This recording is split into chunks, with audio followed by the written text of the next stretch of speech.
warahmatullahi wabarakatuh. Waalaikumsalam warahmatullahi wabarakatuh. Alhamdulillahirabbil alamin, asrofil anbiya'i wal mursalin, sayyidina Muhammadin wa ala alihi wa sahbihi ajmain. Rabbi shrah li sadri wa yassir li amri wahlul 'uqdatam min lisani yafqahu qawli. Amma ba'du. Bapak dan Ibu para jamaah yang dirahmati Allah, marilah kita bersama-sama menjadikan puji dan syukur kehadirat Allah Subhanahu wa taala yang telah melimpahkan taufik dan hidayahnya sehingga kita bisa berjumpa kembali untuk bersama-sama talabul ilmi dalam rangka meningkatkan iman dan takwa kita kepada Allah Subhanahu wa taala. Semoga Allah selalu melimpahkan rahmatnya kepada kita semua, wabil khusus Bapak dan Ibu yang tergabung dalam majelis ini. Amin amin ya rabbal alamin. Shalawat dan salam senantiasa kita haturkan kepada junjungan kita Nabi besar Muhammad Shallallahu Alaihi Wasallam serta keluarganya, para sahabatnya dan umatnya sampai di akhir zaman. Semoga Bapak dan Ibu yang tergabung dalam majelis ini akan mendapatkan syafaat di yaumil qiyamah nanti. Amin amin ya rabbal alamin. Bapak dan Ibu yang dirahmati Allah, saya ucapkan selamat bergabung kembali dalam kajian rutin ba'da subuh yang dilaksanakan oleh manajemen Pejuang Subuh Masjid Raya Pondok Indah. Sebelum kajian dimulai, kami bacakan tata tertib atau adab dalam mengikuti kajian online. Yang pertama, nanti berpakaian sopan dan rapi. Bila Bapak dan Ibu terasa mengantuk dan melakukan kegiatan lain agar menonaktifkan videonya. Hadirkan hati dan pikiran selama kajian agar mendapatkan keberkahan dalam kajian. Untuk menghindari kegaduhan selama kajian, host akan nonaktifkan atau mute. Bila ada pertanyaan, mohon ditulis lewat chat atau melambaikan tangan saat sesi tanya jawab. Mohon jamaah mengajukan pertanyaan sesuai dengan tema kajian pada hari ini. Bapak dan Ibu jamaah yang dirahmati Allah, kajian pada hari ini insya Allah akan disampaikan oleh guru kita Ustaz Ahmad Sarwat LC. Emang adalah guru kita rutin tentang fikih. Hari ini tema. Assalamualaikum Ustaz. Dimatiin video. Oh, iya. Tema kajian hari ini adalah mengenal lebih dekat hukum Islam. Alhamdulillah beliau sudah di tengah-tengah kita dalam keadaan sehat walafiat. Assalamualaikum Ustaz.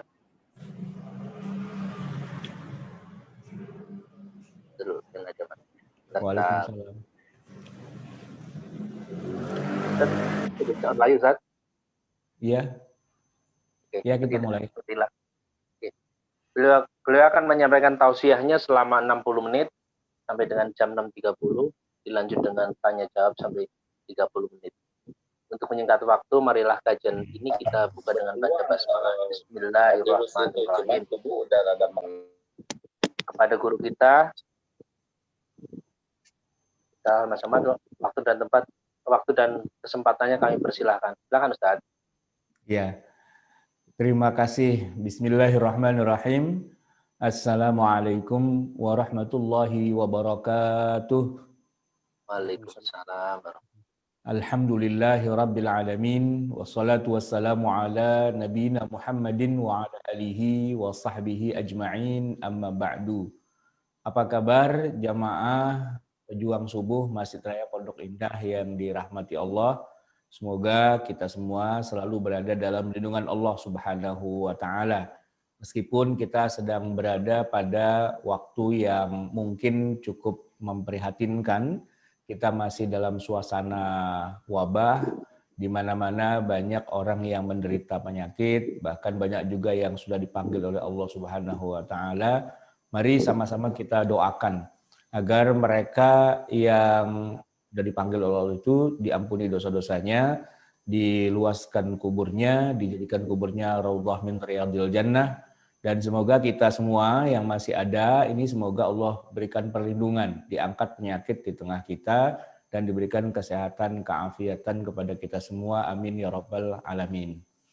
Bapak Ibu jamaah sekalian yang dirahmati Allah, kita juga berduka ya karena negeri kita sedang dilanda juga salah satu dari gempa bumi ya yang terjadi di wilayah Indonesia bagian timur, di sebagian saudara-saudara kita mengalami ujian yang cukup berat juga di tengah suasana wabah. Ternyata juga ada gempa bumi juga ya. Kita doakan semoga Allah Subhanahu wa taala bisa meringankan ya beban saudara-saudara kita di tempat-tempat itu. Amin ya rabbal alamin. Baik, Bapak Ibu yang dirahmati Allah, sesuai dengan tadi yang sudah disampaikan, judul kita adalah mengenal lebih dekat hukum Islam. Mengenal lebih dekat hukum Islam. Jadi sebenarnya ya hukum Islam itu ya kalau tadi disampaikan bahwa kita mengaji fikih, ya fikih itu hukum Islam sebenarnya. Ya kalau kita lihat dalam definisi, ya definisi fikih itu apa sih? Al-ilmu bil ahkam asy-syar'iyyah. Ilmu tentang hukum-hukum syariah. Ya hukum Islam itu ya hukum-hukum syariah. Al-amaliyah yang sifatnya dipraktekkan, yang praktis gitu ya, yang implementatif. Al-muktasab min adillatiha at-tafsiliyah, yang diistimbat atau diijtihadkan dari sumber-sumber dalilnya yang rinci. Nah, cuma memang kalau kita bicara fikih dan hukum Islam, kesannya itu jadi kayak agak sedikit berbeda. Kalau kita bicara fikih ya, kata-kata, belajar apa nih? Belajar fikih gitu, kesannya tuh kita belajar tayamum gitu, belajar wudhu, belajar mandi janabah, sholat, dan seterusnya. Pokoknya yang ritual-ritual ibadah itu kita sering menyebutnya fikih. Tapi kalau kita bilang hukum Islam, nah yang tergambar apa di kepala kita? Hukum Islam tuh hukum kisos, potong tangan, rajam, cambuk, dan seterusnya. Kesannya bahwa kalau ngomong hukum Islam tuh ya tadi bicara tentang hukuman yang dijatuhkan kepada para pelaku kriminalitas, pelaku kejahatan gitu ya. Tapi memang kita nggak bisa salahkan juga sih. Sebenarnya ya hukum Islam mencakup semuanya, baik ibadah ataupun juga hukum dalam arti masalah-masalah kriminalitas. Jadi kalau saya nulis kitab fikih ya judulnya Seri Fikih Kehidupan, itu ada 18 jilid. Nah, di jilid-jilid awal itu memang membahas tentang toharoh, membahas tentang sholat, zakat, puasa, haji gitu ya. Tapi di bagian-bagian akhir itu ada masalah jinayat. Jinayat itu ya tentang tadi hukum Islam dalam arti ya potong tangan, ya merajam orang berzina, mencambuk orang yang minum khamr dan sebagainya. Jadi sebenarnya sih tidak ada yang salah ya kalau dibilang hukum Islam itu adalah tadi ya masalah potong tangan begitu, tidak salah karena itu bagian dari hukum Islam juga. Tapi jangan keliru bahwa hukum Islam itu ya sholat, puasa, zakat, haji itu juga hukum Islam juga sih. Nah, sesuai dengan judul kita, mengenal lebih dekat hukum Islam, ini maksudnya yang mana? Hukum Islam yang sholat, puasa, zakat, haji, ataukah yang potong-potong tangan tadi itu, gitu ya. Nah, memang yang akan kita bahas di sini sebenarnya adalah masalah hukum jinayah, yang ada potong tangannya, yang ada rajam orang berzinanya, dan seterusnya. Saya menggunakan istilah hukum Islam biar lebih memudahkan orang dalam memahaminya, karena kalau disebut fikih jinayat, itu orang bingung, jinayat apa? Nanti jangan-jangan keliru dengan jinabah, atau keliru dengan jenazah gitu kan, jinayat. Nah sebenarnya sih kalau mau yang lebih tepatnya, di kalangan para fuqaha, di kalangan para orang-orang yang belajar ilmu fikih, hukum Islam ini agak membingungkan ya, karena semuanya juga hukum Islam, dari 1 sampai 18 jilid itu semuanya hukum Islam. Tapi kalau dibilang jinayat, ini berarti yang tadi itu yang ada ya potong tangan, pencuri dan sebagainya.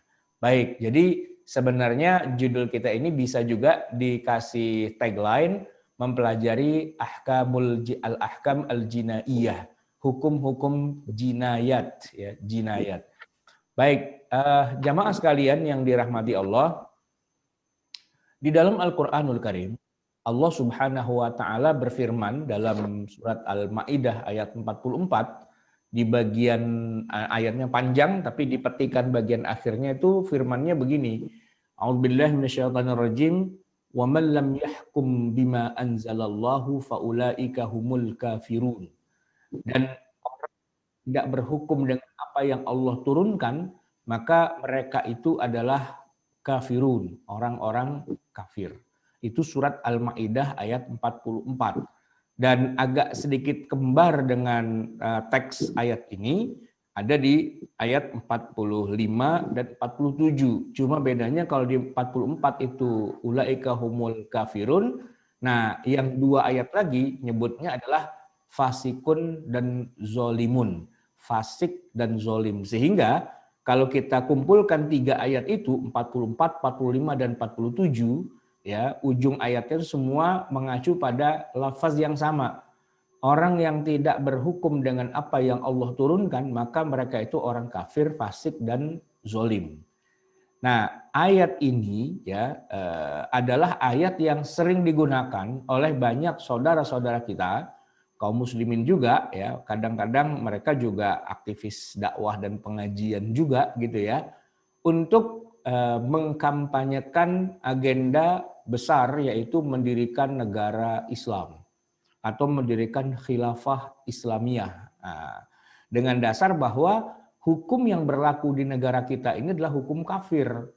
Ya, karena tidak pakai hukum agama, tidak pakai hukum Quran, tidak pakai hukum yang Allah turunkan, tapi pakai hukum buatan manusia. Maka siapa yang menggunakan hukum buatan manusia atau bukan hukum Islam, maka dituduhnya sebagai kafir, fasik, dan zalim. Nah, jamaah sekalian, bagaimana kita memahami ayat Al-Quran yang suci dan mulia ini dengan pemahaman yang tepat, dengan pemahaman yang proporsional? Pertanyaan mendasarnya adalah begini, negara kita kan nggak pakai hukum Islam, gitu ya, nggak pakai hukum Al-Quran, tidak ada potong tangan, tidak ada rajam, tidak ada mencambuk orang yang minum khamr dan sebagainya. Pertanyaannya adalah, apakah kita semua jadi orang kafir? Apakah kita semua jadi orang fasik? Apakah kita semua jadi orang zolim? Gitu ya. Dan apakah kita harus istilahnya melakukan upaya-upaya untuk menggulingkan, untuk meruntuhkan negara kesatuan Republik Indonesia dan diganti saja menjadi negara Islam? Ini pertanyaan krusial dan sangat penting sekali jamaah sekalian, karena terkait langsung dengan Al-Qur'anul Karim. Sebab mereka yang mengkampanyekan atau mengusung agenda mendirikan negara Islam atau khilafah Islamiyah itu selalu berangkat ya dasarnya dari ayat-ayat Al-Qur'an ya. Masih ada lagi satu ayat lagi yang agak juga sesuai dengan temanya, yaitu surat An-Nisa ayat 65 kalau nggak salah ya. A'udzubillahi minasyaitonirrajim. Fala warabbika la yu'minuna. Maka demi Tuhanmu tidaklah mereka itu beriman hatta yuhaqqimuka fima syajara bainahum, sampai menjadikan kamu wahai Muhammad sebagai hakim ya, sebagai hakim di dalam urusan yang mereka bersengketa. Jadi ini menunjukkan bahwa tidak berhukum dengan hukum Al-Quran atau hukum syariah gitu ya, atau bahasa gampangnya tidak menegakkan hukum potong tangan, rajam dan sebagainya, berarti fala warabbika la yu'minun, maka demi Tuhanmu mereka itu tidaklah beriman. Kalau tidak beriman berarti logikanya ya berarti kafir. Nah, negara kita, rakyatnya itu semua tidak ada yang pakai hukum potong tangan, rajam dan sebagainya. Oh, berarti kafir nih, begitu ya. Sehingga paham takfir ya, mengkafirkan sesama umat Islam itu dari banyak latar belakang sudut pandang. Salah satunya yang juga cukup banyak itu yang berangkat dari latar belakang karena kita tidak pakai hukum Islam. Apa ya, Mas? Jadi ya kafirlah kita, begitu ya, sesuai dengan surat apa tadi, Al-Maidah ayat 44, 45, 47 plus surat An-Nisa ayat 65 itu. Nah, dari kesimpulan mengkafir-kafirkan inilah kemudian adanya seruan untuk ya itu tadi merongrong atau ingin meruntuhkan negara Kesatuan Republik Indonesia dan menggantinya menjadi negara Islam yang dalam benak mereka yaitu yang tadi menerapkan potong tangan dan rajam dan sebagainya. Nah, jamaah sekalian, karena berangkatnya dari ayat-ayat Al-Quran, ya tentu hujah yang disampaikan itu memang agak-agak berbobot juga ya, karena memang Quran bilang begitu ya. Paling tidak zahirnya nas Al-Quran itu menyebutkan siapa yang tidak berhukum dengan hukum yang Allah turunkan, bima anzalallah faulaika humul kafirun, maka mereka itu orang kafir. Zahir nasnya itu begitu. Berarti kan kita kafir nih, kecuali kalau kita mau berhukum dengan hukum Islam. Nah, sekarang pertanyaannya adalah apakah benar bangsa Indonesia 270 juta gitu ya, itu kafir semua gara-gara tidak pakai hukum Islam, tidak pakai hukum potong tangan, tidak pakai hukum rajam dan hukum kisos gitu ya, dan seterusnya. Nah, ini sebuah pertanyaan yang sangat krusial, yang sangat mendasar. Jamaah sekalian yang dirahmati Allah, untuk menjawab pertanyaan itu, saya membaginya menjadi beberapa versi ya. Pertama, versinya menurut pandangan hukum syariah itu sendiri, artinya menurut pandangan ilmu fikih. Apakah orang atau bangsa atau negara yang tidak menjalankan hukum rajam dan sebagainya itu adalah bangsa yang kafir? Itu pendekatannya pertama pakai pendekatan hukum fikih. Nah, yang kedua pakai pendekatan logika dan fakta di lapangan. Nah, sebelum saya jawab dengan jawaban-jawaban secara hukum fikihnya, kita akan menjawab dulu dari segi logika dan fakta di lapangan. Begini jamaah sekalian, kalau dikatakan bangsa atau negara yang tidak menjalankan hukum potong tangan, kisos dan sebagainya itu adalah bangsa yang kafir, pertanyaan logikanya saja, di manakah di dunia ini, hari ini, sekarang ini, negara yang menerapkan hukum Islam tersebut? Itu pertanyaan mendasar itu ya. Coba sebutkan negara mana di dunia yang menjalankan hukum Islam tersebut sekarang? Saudi Arabia. Satu-satunya negara yang menerapkan hukum Islam seperti itu hanya Saudi Arabia. Itu pun yang kita lihat hanya di sekitar Masjidil Haram, di Masjidil Nabawi. Ya, sebenarnya saya sendiri secara pribadi belum pernah sih nonton langsung bagaimana orang itu dipenggal kepalanya atau dilempari batu sampai mati, dirajam itu kan dilempari batu sampai mati ya. Tapi guru-guru kita ya, guru saya itu banyak yang dulu pada belajarnya, mukimnya itu di Mekah atau di Madinah. Salah satunya misalnya Profesor Dr. Kiai Haji Said Agil Al-Munawar. Beliau tuh lama di Mekah itu ya. Jadi cerita juga ya, kalau setiap hari Jumat gitu, ba'da sholat Jumat, itu nanti di pojokan tertentu Masjidil Haram, itu ada orang yang ya entah dipancung, entah dirajam, lempari batu dan sebagainya begitu, tapi itu memang hanya istilahnya cepat sekali gitu prosesnya. Langsung setelah itu langsung dibersihin pakai disemprot segala macam, itu darahnya hilang semua begitu ya. Nah, saya sendiri sejak tahun 91 ya, saya haji itu tahun 91 pertama itu Pak. Dan beberapa kali juga umroh dan haji lagi kemarin 2019 gitu ya. Belum pernah sih ngelihat gitu ya, penasaran pengen lihat kayak gimana, tapi belum pernah lihat gitu. Nah, walaupun demikian ya faktanya memang di Saudi itu ada, karena kan banyak juga TKW kita itu yang ya katanya mau dihukum kisos ya gara-gara dia membunuh majikan gitu ya. Kan sering tuh ya pernah ada gerakan ngumpulin koin buat siapa gitu, nama TKW-nya itu saya lupa gitu ya. Nah pokoknya adalah begitu. Dalam arti memang di Saudi Arabia itu ada pelaksanaan hukum rajam dan sebagainya. Tapi yang jadi pertanyaan tadi begini, itu kan Saudi. Bagaimana dengan 1,7 miliar Muslim sedunia? Selain Saudi, negara mana yang menerapkan hukum kisos, rajam, pancung dan sebagainya itu? Jawabannya tidak ada. Tidak, ya.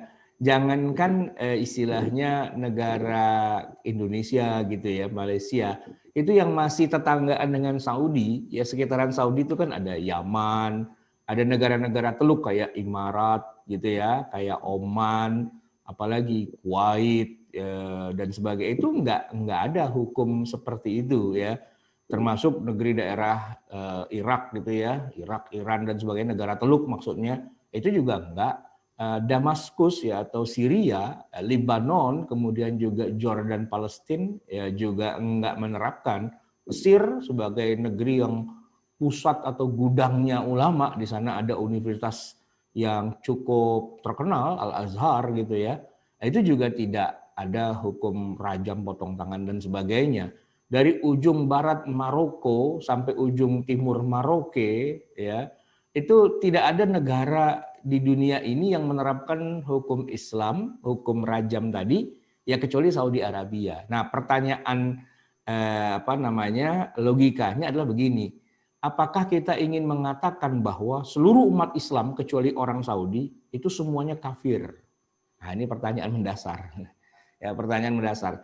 Apa benar gitu ya, kita mengklaim bahwa seluruh umat Islam di dunia ini kafir semua gara-gara negaranya tidak menerapkan hukum pancung, hukum rajam, hukum potong tangan gitu ya.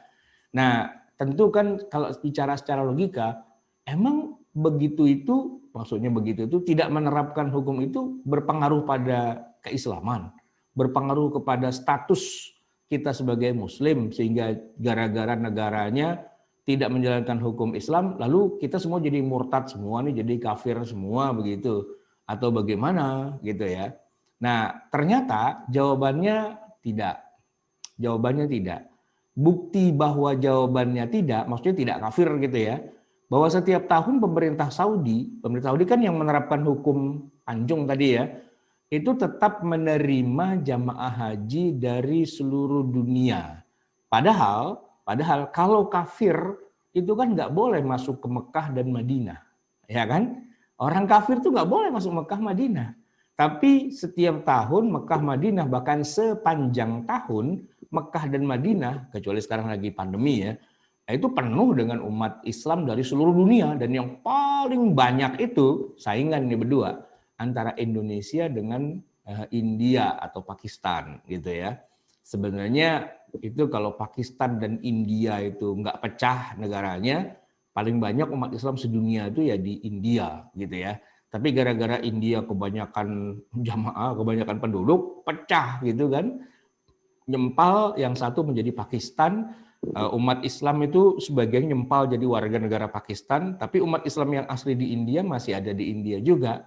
Ya mereka mirip-mirip lah, kalau kita sih ngelihatnya hampir sama aja. Wajah-wajah India sama Pakistan tuh susah bedain, kayak kita nggak bisa bedain mana orang Jawa, mana orang Sunda secara fisik, kecuali setelah ngomong, oh ini Jawa, oh ini Sunda, baru ketahuan. Nah, Pakistan dan India itu banyak banget di Mekah, di Madinah, dan saingannya adalah Indonesia. Kalau kata kita nih orang Indonesia, Mekah tuh isinya orang India melulu gitu ya. Tapi kata orang India, Mekah tuh isinya orang Indonesia melulu. Ya, Indonesia tuh juga banyak banget. Nah, kalaulah Indonesia kan nggak pakai hukum Islam, India nggak pakai hukum Islam, itu dianggap kafir, harusnya pemerintah Saudi tidak membolehkan orang Indonesia haji atau umroh. Kafir lo, kenapa? Lo kan negara lo nggak pakai hukum Islam, gitu kan harusnya. Ternyata enggak. Maksudnya ternyata ya kita umat Islam Indonesia dianggap umat Islam, haji ya silahkan masuk gitu ya. Yang kafir itu ya yang nggak boleh itu ya negara-negara yang Ya sebenarnya sih kalau pemerintah Saudi membuka kepada seluruh warga negara manapun di dunia, yang penting orangnya Muslim, ya nggak, paling nggak KTP-nya Islam kan begitu ya kan. Adapun negaranya tidak menjalankan hukum Islam, wah itu nggak ada urusan gitu ya. Adapun rakyatnya juga nggak ditanya kan, yang mau masuk itu di imigrasi ditanya gitu, kamu setuju dengan hukum Islam apa enggak? Kalau nggak setuju, sana keluar, kafir kamu. Kalau kamu setuju, masuk, kamu Islam. Kan nggak begitu juga, ya kan? Maka sebagai argumentasi sebagian dari saudara kita yang mengatakan yang negara tidak pakai hukum Islam itu kafir, enggak juga. Yang mengatakan enggak benar cara berpikir seperti itu justru Saudi Arabia. Saudi Arabia menerapkan hukum Islam, tapi dia tidak mengatakan bahwa negara lain itu kafir, itu enggak. Enggak menyatakan bahwa rakyat dari negara-negara yang tidak menjalankan hukum Islam itu sebagai orang kafir, itu enggak juga gitu loh. Jadi yang menjalankan hukum Islam saja itu tidak ngata-ngatain kita kafir. Lah kok ada orang dia sendiri warga negara Indonesia tidak menjalankan hukum Islam, harus kan dia kafir juga gitu kan. Tapi enggak. Tapi dia malah mengkafir-kafirkan kita gitu ya. Lah kalau gitu kan kita balik. Nah ente emang ngejalanin? Enggak kan? Itu negara ente ini kan tinggal di negara mana? Di Indonesia. Gitu. Indonesianya ada hukum Islam? Enggak. Nah, harusnya ente kafir juga dong. Masa kita doang yang kafir? Kita paling enggak kafirnya bareng-bareng. Masa kafir sendirian aja? Enak di lu, enggak enak di gua dong. Kan begitu logikanya. Nah jamaah sekalian, jadi jawaban saya yang pertama menggunakan jawaban secara logika. Ya. Apa benar bahwa sebuah negara kalau tidak menjalankan hukum Islam maka negara itu kafir dan rakyatnya kafir semua? Jawabannya tidak. Jawabannya tidak, kenapa? Karena Saudi saja yang menjalankan hukum Islam itu sendiri tidak mengkafirkan kita. Enggak. Kita enggak dianggap najis tralala. Dari mana? Indonesia. Najis, tidak menjalankan hukum Islam ya? Enggak begitu, ya kan? Dan Raja Saudi, Raja Salman ya, datang ke negeri kita, ya sholat dia di Masjid Istiqlal, di mana ya, kita dianggap sebagai orang Islam juga. Nggak pernah tuh beliau, sorry nggak salaman sama orang kafir sih lu nggak jalan hukum Islam. Enggak. Beliau nggak mengatakan begitu, Raja Saudi. Padahal tuh raja yang menjalankan hukum Islam di negaranya. Itu jawaban secara logika ya. Nah sekarang jawaban secara hukum syariah gitu ya. Jamaah sekalian yang dirahmati Allah, hukum Islam itu memang wajib dilaksanakan sebagaimana ayat Qur'annya. Tapi yang wajib untuk melaksanakannya itu siapa? Nah, ini penting ya. Penting karena ternyata dalam agama Islam ada beberapa kewajiban yang mana kewajiban itu tidak fardu ain, tidak berlaku pada setiap individu, tapi berlakunya pada kalangan tertentu saja. Di luar kalangan itu, dia nggak wajib untuk melaksanakannya.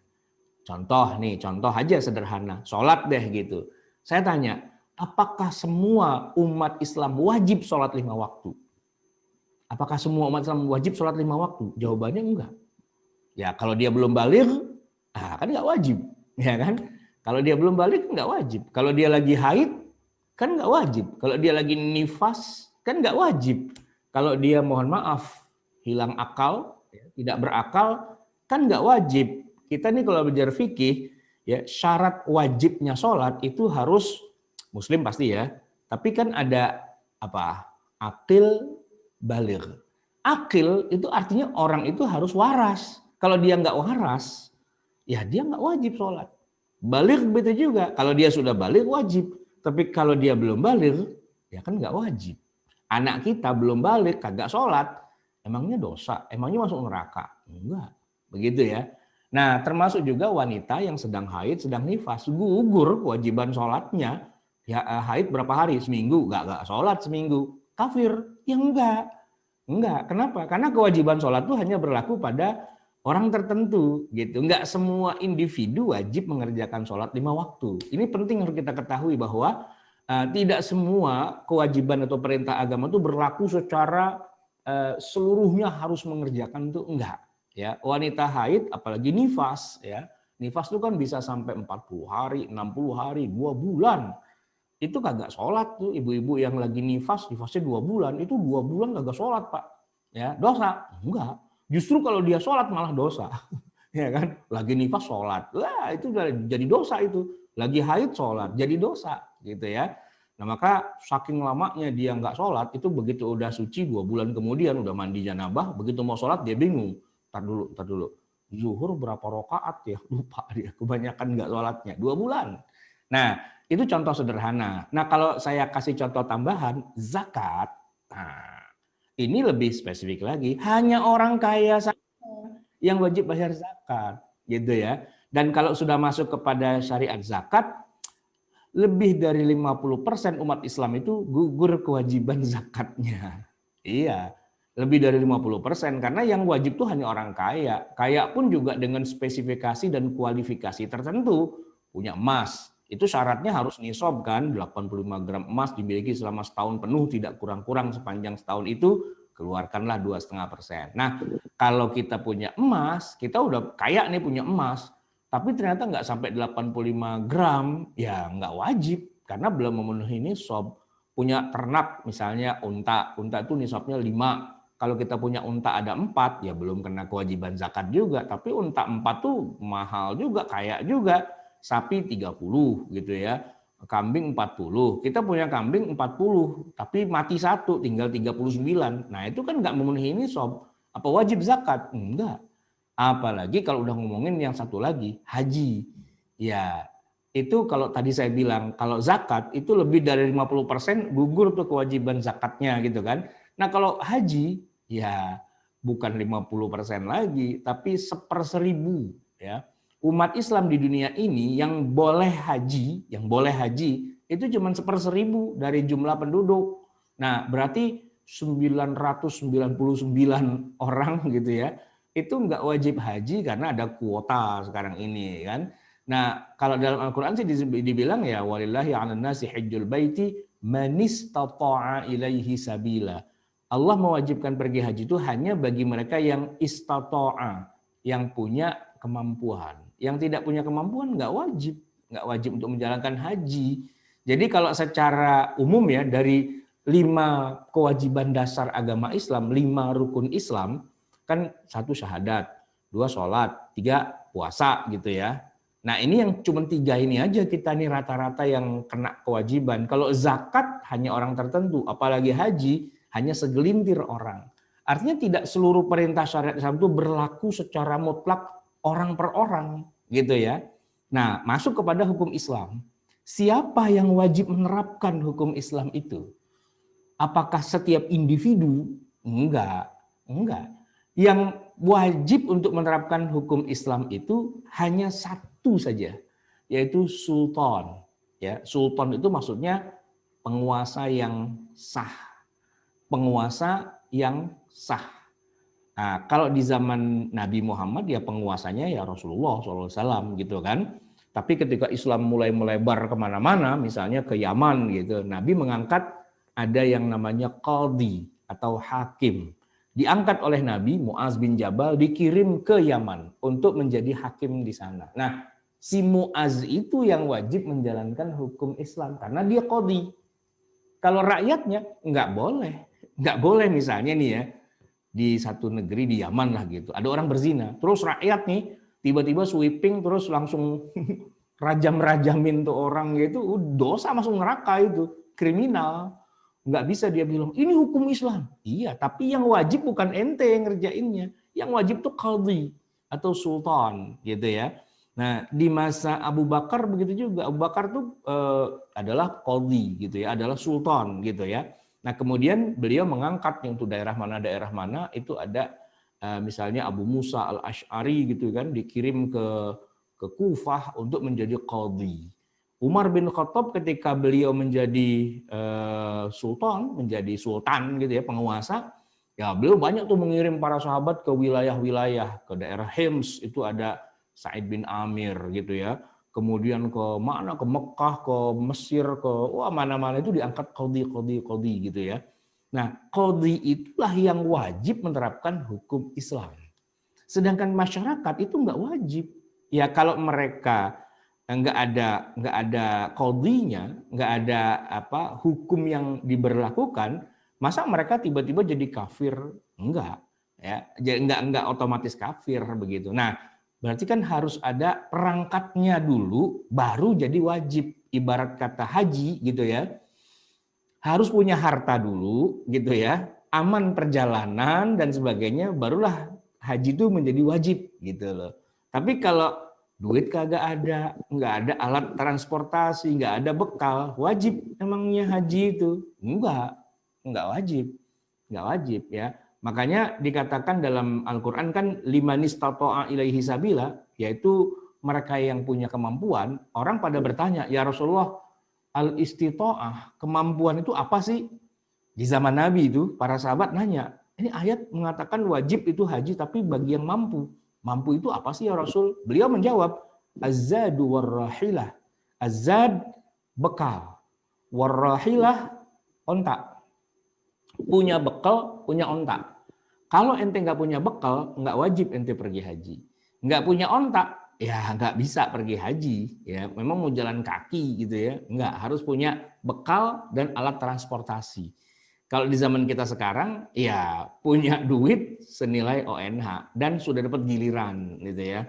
Nah artinya itu ada perangkat yang harus disiapkan. Selama perangkatnya itu belum ada, maka hukum Islamnya tidak wajib. Perangkatnya nggak ada, hukum Islamnya tidak wajib untuk dijalankan. Ontaknya nggak punya, ya hajinya nggak wajib, gitu ya. Gugur kewajiban hajinya karena nggak ada perangkatnya. Nah oleh karena itulah kalau dikatakan bahwa perangkatnya itu ada dulu, baru kewajibannya muncul. Tapi kalau perangkat-perangkatnya tidak ada, ya bagaimana mau menjalankan kewajibannya, begitu ya. Nah, problematika kita sekarang di dunia Islam gitu ya, bahwa kita tuh nggak punya perangkatnya, yaitu qadhi.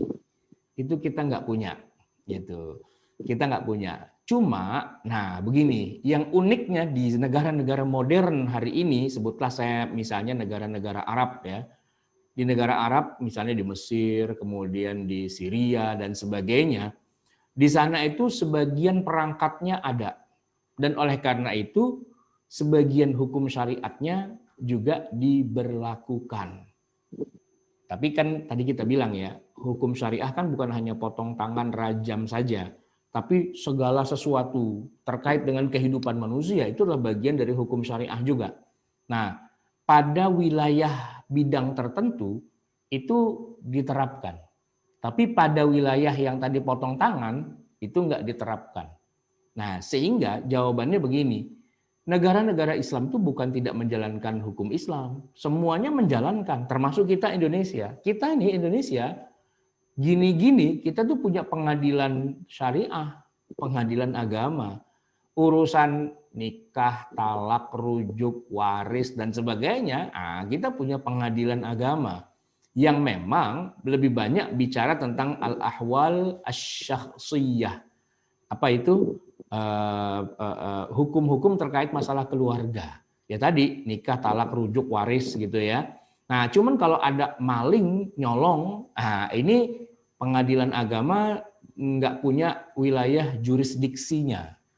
Kenapa kok nggak punya wilayah jurisdiksinya? Problematikanya adalah bahwa di negara kita itu selain hukum agama, hukum Islam, Quran gitu ya, juga sudah berlaku hukum yang sudah ada sebelumnya, yaitu hukum warisan dari Belanda atau kita menyebutnya dengan KUHP, KUHP dan sebagainya.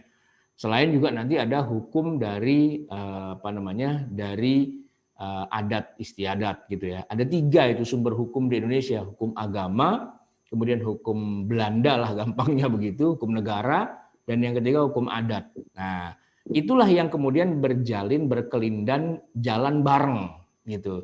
Sehingga dalam beberapa kasus kalau ini wilayah agama dikasih ke agama.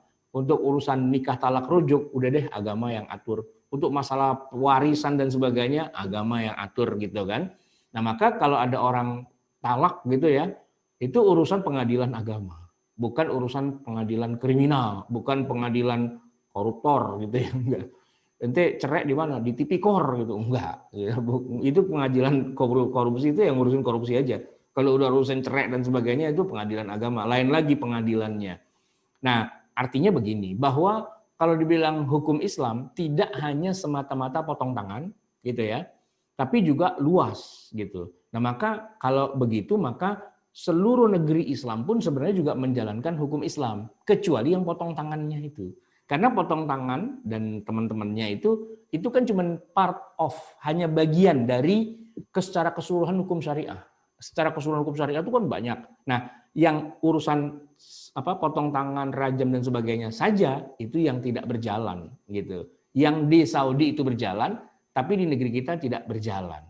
Tapi pertanyaan begini, apakah gara-gara ada part of hukum Islam itu tidak berjalan, lantas bisa kita katakan berarti semuanya gugur gara-gara nila setitik rusaklah susu sebelanga? Jawabannya tidak juga. Ya kan? Enggak juga. Enggak gara-gara satu part gitu ya, satu komponen itu tidak berjalan lantas itu meruntuhkan semua hukum agama, itu enggak. Di Indonesia selama orang masih menikah di KUA, selama orang masih ngurus nikah talak rujuk di pengadilan agama, ya berarti hukum Islam itu berlaku. Belum nanti kita juga punya undang-undang yang bukan hanya urusan ahwalus syakhsiyah. Misalnya dalam masalah zakat, kita punya undang-undang zakat. Dalam masalah wakaf, ya kita punya undang-undang wakaf gitu. Hanya memang PR besar kita tadi, ya melakukan hukum rajam dan sebagainya tadi itu memang belum ada undang-undangnya. Tapi pertanyaannya begini, apa tidak mungkin diterapkan? Nah, jawabannya sangat mungkin dan sudah berjalan, walaupun tidak di seluruh provinsi di Indonesia. Tuh di Nangro Aceh Darussalam, provinsi daerah istimewa kan ya istilahnya, itu boleh gitu, bisa karena memang kemauan masyarakatnya begitu, DPR-nya begitu, hukumnya begitu dan sebagainya, demokrasi kan istilahnya. So what gitu, atau why not gitu, nggak ada masalah, berjalanlah gitu. Nah cuma mungkin belajar dari pengalaman baik di Aceh ataupun di beberapa negara yang lain yang juga sudah menerapkan. Di Malaysia sebagian negara bagian, nah Malaysia kan negara bagian tuh, itu juga menjalankan itu ya. Hanya saja memang kalaupun disebut menjalankan itu belum secara optimal ya. Ada hukum syariah gitu di Aceh tapi tidak optimal. Kita belum pernah mendengar misalnya di sana ada orang dipenggal kepalanya gara-gara hukum kisos gitu ya. Atau kalau rajam mungkin iya gitu ya. Tapi kalau tangan dipotong gitu, walau alam sih saya nggak mengikuti secara intensif gitu ya. Tapi yang jelas kansnya penerapan hukum Islamnya itu terbuka, berjalan, ada, dimungkinkan tanpa, nah ini dia penting, tanpa harus negara Republik Indonesia-nya dihancurin dan bikin khilafah gitu, nggak harus gitu loh ya. Jadi negara tetap negara ada dan hukum Islam berlaku. Kan yang diperintahkan dalam Quran itu kan bukan bikin negara Islam ya, malah kita tidak menemukan ayat yang bunyinya aqimu daulatal Islam, itu nggak ada. Ya ayyuhalladzina amanu aqimu daulatal Islam, wahai orang beriman dirikanlah negara Islam, itu nggak ada di dalam Al-Quran. Tapi yang ada adalah tegakkan hukum syariah. An aqimud dina, tegakkanlah din, agama. Agama di sini ya selain masalah ritual juga masalah hukum. Hukumnya yang ditegakkan, bukan negaranya gitu. Sehingga walaupun namanya tidak pakai nama negara Islam gitu ya, atau benderanya nggak usah ada tulisan la ilaha illallah Muhammadur Rasulullah gitu ya, nggak harus begitu juga. Tapi kalau memang masyarakatnya sepakat menerapkan atau menambah ya jumlah hukum syariahnya, yaitu sangat-sangat mungkin dan sangat-sangat bisa, sangat-sangat wajar. Tinggal masalahnya mau apa nggak mau, itu problematikanya justru, ya kan? Tapi kalau saya sih memandang begini, tidak ada satupun negara yang menolak hukum Islam. Tinggal masalahnya umat Islamnya mau apa enggak. Itu poinnya justru di situ, ya. Nah, pertanyaan yang menjadi krusial adalah umat Islamnya mau apa enggak menerapkan hukum Islam. Nah, kalau saya sih melihatnya bukan mau apa enggak mau, tapi mereka tidak tahu apa itu hukum Islam. Itu problematika paling dasar justru, ya. Ditanya, mau nggak hukum Islam? Aduh, entar dulu hukum Islam itu kayak gimana? Pada nggak tahu ternyata, gitu kan? Kenapa kok pada nggak tahu? Karena nggak pernah belajar. Nggak ada kajian khusus mengenal lebih dekat hukum Islam. Nah, seperti kita hari ini kan kajiannya judulnya mengenal lebih dekat hukum Islam. Kayak apa sih sosok hukum Islam itu kalau sudah berjalan tuh kayak apa. Nah ini udah mau habis waktunya ya, tapi nggak apa-apa. Mungkin tinggal 10 menit. Poinnya di sini. Masih ada 9 menit, Ustaz. Jamaah sekalian, kalau kita mau lihat seperti apa sih sosok hukum Islam yang berjalan, maka tempat yang paling ideal itu bukan di Aceh, bukan di Saudi, bukan, tapi di zaman Rasulullah Shallallahu Alaihi Wasallam. Ya, saya cerita sedikit nih. Di zaman Nabi, tapi saya minum dulu. Di zaman Nabi, kan hukum Islam berlaku ya. Ada orang Yahudi berzina. Perempuan Yahudi berzina. Nah, orang Yahudi kan tinggalnya di Madinah juga. Dan Madinah itu menjalankan hukum Islam kan, gitu ya. Cuman masalahnya, ini yang berzina bukan orang Islam. Yang berzina ini orang kafir. Pertanyaannya, dirajam juga nggak? Nah, gimana kira-kira jawabannya? Jawabannya ternyata dirajam. Cuma mereka yang Yahudi dirajam itu tidak pakai ayat Quran. Tidak pakai ayat Quran. Tapi pakai ayat Taurat. Nah gitu. Jadi hakimnya kan Nabi. Nabi Muhammad tuh hakim. Dan semua rakyat Madinah, mau yang Muslim, mau yang non-Muslim, yang Yahudi itu mengakui bahwa Nabi Muhammad tuh hakim. Nah kasusnya unik. Ya, ada orang Yahudi berzina tapi dihukum atau digelar pengadilannya oleh hakim yang beragama Islam. Pakai hukum apa saat itu? Jawabannya bukan pakai Quran, tapi pakai Taurat. Karena orang itu, si pelaku zinanya, itu agamanya Yahudi. Problematikanya adalah Nabi Muhammad itu nggak ngerti Taurat. Taurat kan turunnya bukan pada Nabi Muhammad, pada Nabi Musa. Beliau tidak pernah baca Taurat, gitu kan? Makanya dalam pengadilan itu Nabi memanggil tokoh ulamanya Yahudi. Nah, dipanggil, disuruh sama Nabi, carikan di dalam Tauratmu itu hukuman buat orang ini. Cari, gitu kan. Cari, kemudian ketemu ayatnya. Gitu. Tapi itu waktu itu ada kejadian unik ya. Uniknya begini. Si tokoh agama itu gemeteran. Kenapa? Karena ini hukumannya serem nih, hukumannya dirajam, gitu kan.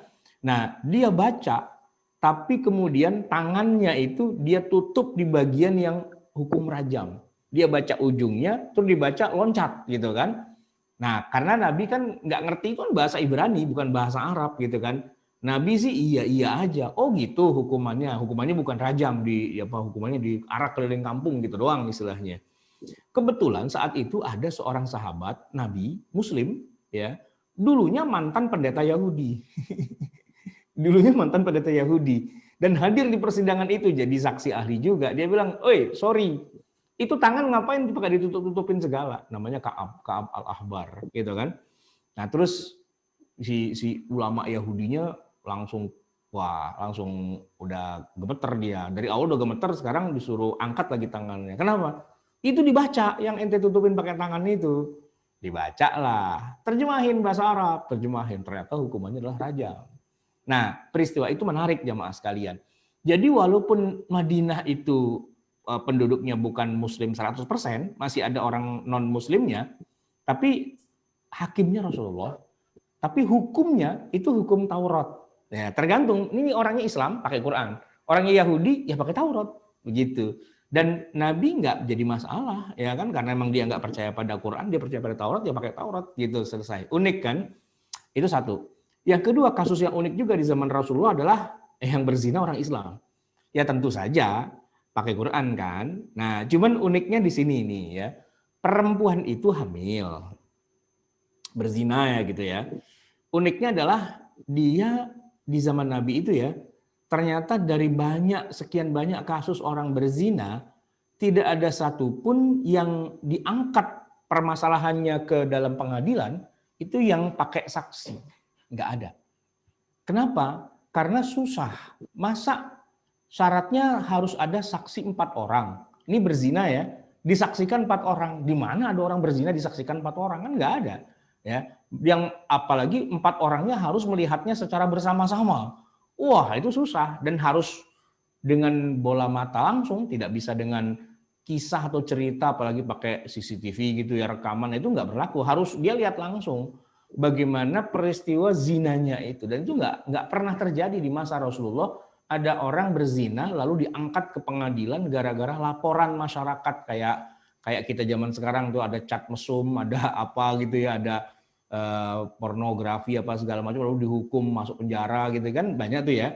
Nah kalau di zaman Nabi itu nggak ada. Kenapa? Harus ada saksi.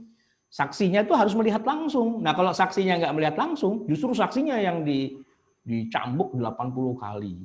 Nah kisah ada orang dirajam di masa Nabi, Muslim ya, tapi dirajam itu cuman ada 3 kali saja di masa Nabi. Ini menarik faktanya. Padahal yang berzina kan banyak ya kan, tapi kok yang dihukum cuma 3? Gara-garanya cuma 3 kasus itu saja yang pelakunya ngaku datang kepada Rasulullah. Ini ada kisah perempuan ya, dia ngaku di hadapan Nabi, saya berzina ya Rasul, saya minta dirajam gitu. Terus ditanya kan sama Nabi panjang lebar, enggak langsung ya udah kalau gitu rajam, enggak, ditanya dulu macam-macam gitu kan. Nah uniknya adalah gini, pasangan zinanya itu hadir juga kan, sama-sama ngaku lah, dua-duanya tuh ya sama-sama misal taubat dan ngaku gitu. Terus oleh Nabi sebagai hakim itu ditanya, kamu tahu nggak hukuman buat orang yang sudah pernah menikah lalu dia berzina, tahu nggak hukumannya apa? Tahu ya Rasul. Apa? Ya dilemparin batu sampai mati. Nah, kamu siap? Gitu kan. Kalau kamu siap, ya ingat ya, berarti anakmu, keluargamu semua kehilangan kamu. Anakmu jadi yatim loh kalau kamu dihukum gitu-gitu semua. Siap nggak? Kalau kamu siap, kita jalanin nih. Tapi kalau kamu nggak siap, cabut pengakuan. Di situ goncang. Karena yang laki dengan yang perempuan tadinya kompak mau ngaku. Begitu kata Nabi, kalau kamu siap mati, ya kita jalanin. Tapi kalau kamu nggak siap mati, ya cabut aja pengakuan kamu. Oh gitu? Iya. Yang laki mencabut. Mencabut tuh maksudnya nggak jadi ya Rasul, saya nggak jadi ngaku. Enggak, saya nggak berzina gitu. Yang perempuan, kamu gimana? Saya nggak mencabut, saya tetap minta dirajam. Nah, oleh Nabi yang mencabut pengakuan dilepas, suruh pulang. Dah, kamu udah ngaku tapi kamu cabut pengakuan kan? Dah nggak dihukum gitu. Wah, enak banget gitu ya. Tapi yang perempuan, saya tetap minta dirajam ya Rasul. Nah, itu unik ya. Ada kasus yang lain, perempuan datang kepada Nabi, ditanya zina, mana saksinya nggak ada, pengakuan dari pasangannya juga nggak ada dan sebagainya. Tapi dia bilang, ini buktinya ya Rasul, saya hamil. Oh, hamil? Iya. Nah, justru oleh Nabi kehamilannya si pelaku zina ini malah dijadikan sarana untuk menunda atau meniadakan hukum rajam. Nabi menyebutkan idra'ul hudud bisyubuhat. Tolak, hindari hukum hudud dengan dicarikan syubuhatnya. Syubuhatnya apa? Syubuhat itu yang kira-kira membuat hukuman itu menjadi batal. Carikan dulu gitu kan. Nah, hamil nggak bisa dihukum mati. Ya kalau dihukum mati kan berarti janinnya mati juga. Itu pembunuhan pada janin. Nggak bisa kata Nabi. Pulang. Ntar kalau kamu udah lahir, baru kita rajam. Pulang tuh ya perempuan yang berzina itu. Kemudian setelah 9 bulan kan udah melahirkan tuh ya. Bayinya masih merah gitu tuh. Dibawa ke hadapan Nabi, diserahkan. Nih ya Rasul, bayinya saya udah melahirkan. Sekarang saya minta dirajam. Ini jadi Nabi jadi ketanggungan suruh melihara bayi kan, enak aja. Yang bikin anak siapa, yang suruh melihara anak siapa, nggak bisa. Ini bayi juga akan bermasalah kalau emaknya mati. Yang nyusuin siapa, yang ngasih makan siapa, yang ngerawat siapa. Jangan enak-enakan aja mati. Bukan enak-enakan mati sih, sebenarnya main mati-mati aja gitu. Enggak, ini kamu rawat dulu anaknya. Gitu, pulang ya kan. 2 kali minta dirajam, 2 kali diusir pulang sama Nabi. Itu kalau cara kita itu ya, pulang bagak balik-balik lagi, ngapain gitu ya, udah aman gitu kan. Ternyata enggak, nih perempuan memang luar biasa ya. Dia kemudian membesarkan anak tuh sampai usia 2 tahun, disapih gitu ya, udah enggak nyusu lagi, udah bisa makan roti sendiri, dan anaknya dituntun ke pengadilan menghadap Rasulullah. Ya Rasul, saya nagih janji, 2 kali saya minta dirajam, 2 kali saya ditolak, sekarang yang ketiga. Alasan apa lagi ya Rasul? Ini anak udah gede, udah bisa makan roti sendiri, dan saya udah bawa orang yang siap mengadopsi atau menjadikan orang tua asuh anak ini.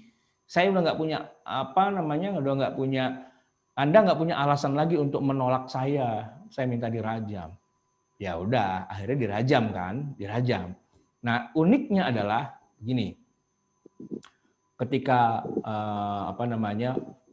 eksekusi dilaksanakan, itu salah satu di antara yang merajamnya itu kan Khalid bin Walid. Dia tuh sahabat yang pahlawan perang gitu kan, badannya keker hebat lah gitu. Dia tuh batu dilempar ke jidatnya si perempuan tuh blotak gitu, muncrat darahnya kemana-mana, kena bajunya Khalid.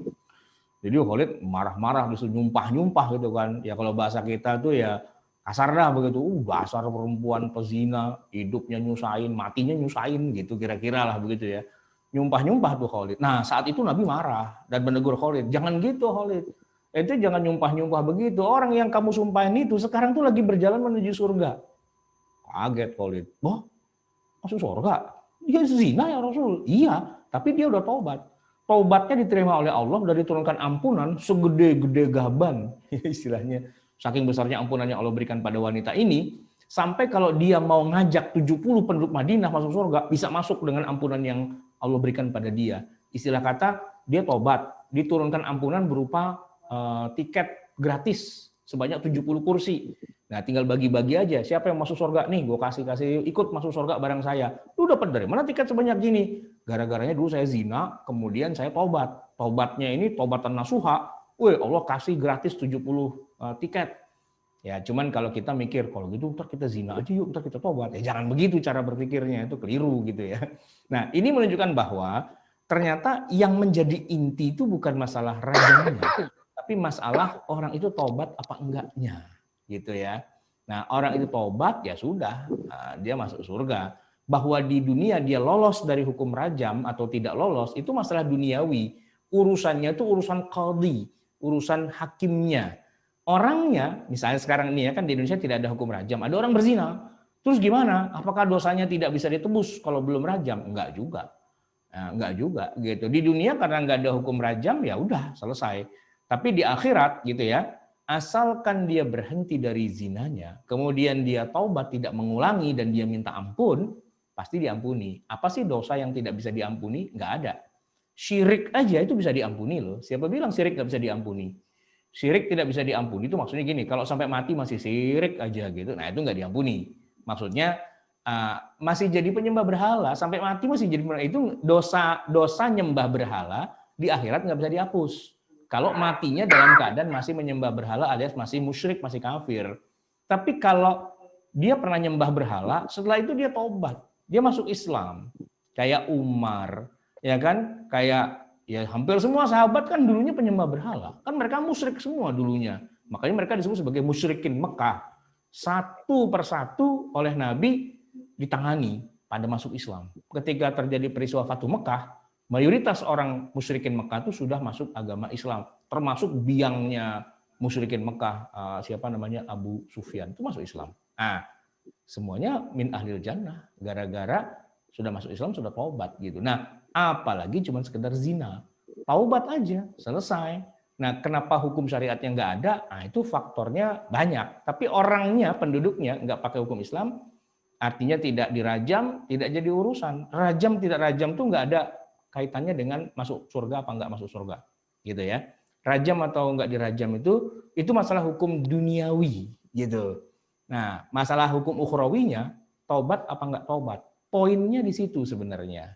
Nah, jamaah sekalian yang dirahmati Allah, ini udah jam 6:30 lewat, jadi ya sudah waktunya nanti kita teruskan. Saya kembalikan lagi kepada pimpinan acara ya untuk memimpin, ada tanya jawab mungkin ya sampai jam berapa, jam 7 atau jam berapa.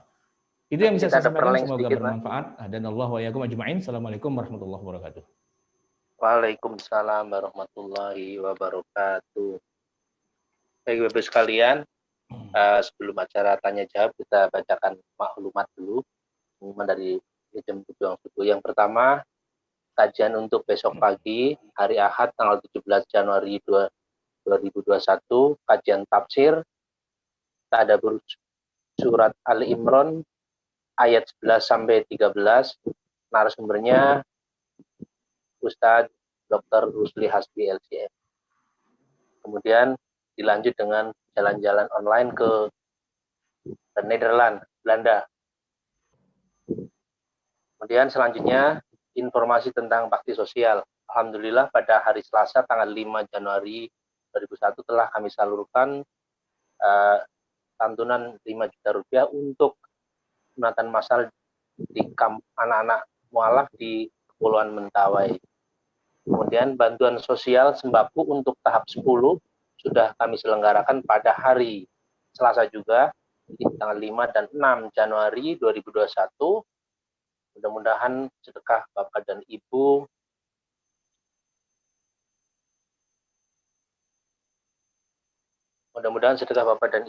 bisa terima Allah Subhanahu wa taala.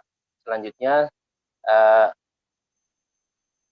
bakti sosial berikutnya itu untuk tahap 11 insya Allah akan diselenggarakan pada 4 Februari 2021. Bapak dan Ibu sekalian, bagi Bapak Ibu yang ingin ikut berpartisipasi untuk bakti sosial sembako ataupun donasi lainnya bisa menghubungi Pak Irwan. Nomor teleponnya sudah tertera di monitor Bapak Ibu sekalian. Kemudian atau bisa mentransfer langsung ke rekening Pejuang Subuh 7220201991. Berikutnya pengumuman dari yang pendidikan. Silakan Pak Edi. Mau dibantu zoom-nya Pak Edi, silakan Pak Edi. Pointer aja Pak Edi ya. Silakan Pak Edi. Assalamualaikum warahmatullahi wabarakatuh. Alhamdulillah, Bapak Ibu, perkenankan kami dari Manajemen Pejuang Subuh Masjid Raya Pondok Indah.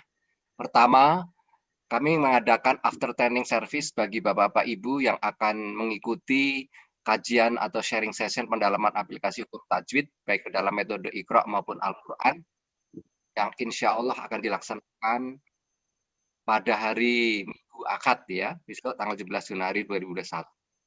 Kemudian kami juga telah mengadakan program untuk tahsin ataupun tilawah yang merupakan lanjutan daripada training kajian bedah Iqra yang insya Allah kita akan lakukan pada tanggal 1 Februari insya Allah ini yang akan datang. Kemudian juga kami mengadakan classical training online untuk pengantar menulis bahasa Arab dan Al-Quran bagi Bapak-Bapak Ibu yang telah mengikuti kajian bedah Iqra sebelum mengikuti program tarjim atau menterjemah. Dan insya Allah setelah akan menulis program menulis, kemudian akan dilakukan program untuk kajian tarjim atau menterjemah Al-Quran. Dan kemudian yang terakhir di sini kita juga mengadakan classical training bagi kajian bedah Iqra yang batch 4, yaitu bagi Bapak Ibu yang ingin memperlancar bacaannya, melakukan tahsin dan tilawah dengan memperbaiki bacaannya. Insya Allah kami akan lakukan pada tanggal 7 Februari. Jadi bagi Bapak Ibu yang ingin mengikuti kajian bedah Iqra batch keempat, kami persilakan untuk ketik Iqra, kemudian langsung dikirim kepada admin kami. Demikian ini yang mengenai training. Kemudian kita ada kerjasama antara Yayasan Pondok Indah dan Cahaya Madani, yaitu pembangunan rumah Al-Quran. Dan pada kesempatan ini merupakan kesempatan untuk menabung akhirat ya, bagi Bapak Ibu yang telah juga menyalurkan sebagian rezekinya. Kami atas nama Manajemen Pejuang Subuh mengucapkan banyak terima kasih. Jazakumullah khairan katsiran. Saya kira demikian. Terima kasih. Wabil taufik wal hidayah. Wassalamualaikum warahmatullahi wabarakatuh. Baik, terima kasih Pak Edi pengumumannya. Bentar. Untuk mengawali pertanyaan ini kita mulai dari ini dulu ya, dari mulai pertanyaan langsung. Mungkin Pak Sahid, saya persilakan Bu Yuli dulu ya. Bu Yuli, silakan Bu Yuli. Pak Sahid tolong dibantu, Pak Sahid. Oke. Silakan Bu Yuli.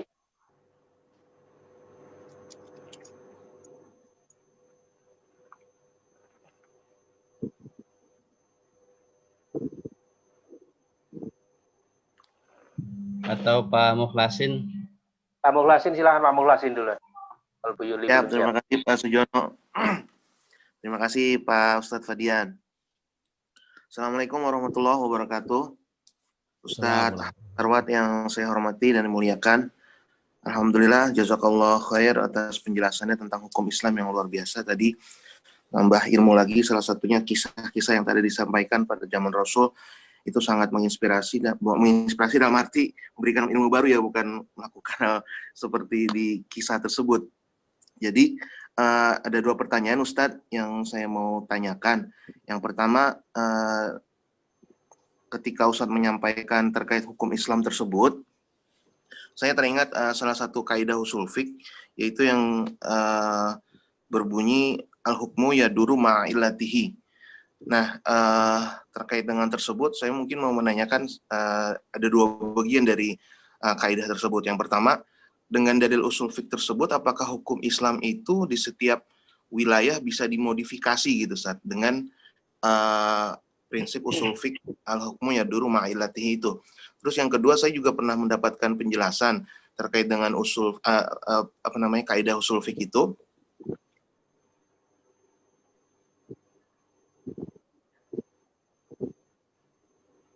Suaranya hilang, Pak. Oh, maaf Ustaz. Tekan silakan. Oh, udah ya. Sekarang sudah ya, Ustaz ya? Ya. Udah. Mungkin saya ulangi lagi tadi pertanyaan saya terkait dengan kaidah usul fiqh yang al-hukmu yaduru ma'illatihi. Jadi apakah dengan kaidah tersebut memungkinkan hukum Islam itu untuk dimodifikasi atau dilakukan penyesuaian gitu di antar daerah atau berdasarkan wilayah? Dan yang kedua, saya pernah mendapat pemahaman seperti ini untuk yang kaidah usul fiqh al-hukmu yaduru ma'illatihi itu, seperti misalkan ketika kita naruh motor di luar, terus itu tanpa dialas untuk kursi motornya, kemudian ada kucing lewat gitu istilahnya.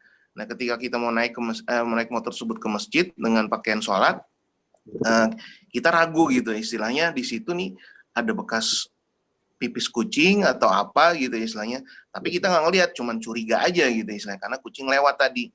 Nah, kalau penjelasannya dari itu bisa dikaitkan dengan tadi kaidah usul fiqhnya. Jadi kalau kita nggak lihat ya berarti nggak jatuh hukum gitu istilahnya.